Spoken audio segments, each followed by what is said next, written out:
Welcome to Guide Guru. We hope this video helps. You start by powering the phone off and removing the SIM and micro SD tray. Use a suction cup and plastic pry to lift the back. This protects the rear glass. Avoid metal tools.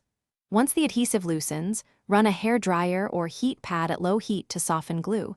This makes separation safer and reduces cracking risk. Make sure screws are organized by size.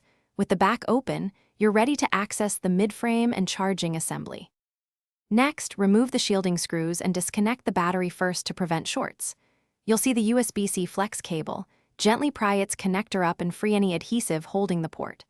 Once detached, lift the port assembly out. Note tabs and screw positions so reinstallation aligns.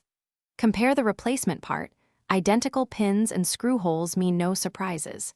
If soldering is required, use low-wattage iron and steady hands. Otherwise, slide the new port. Finally, reconnect the battery and every flex cable, then reinstall the shielding and screws in their original order.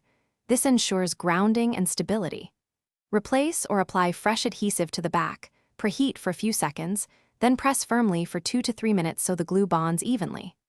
Once partly assembled, plug in a charger and test charging, data transfer, and microphone functionality. If charging fails, try a different cable and inspect the flex connector for debris or bent pins.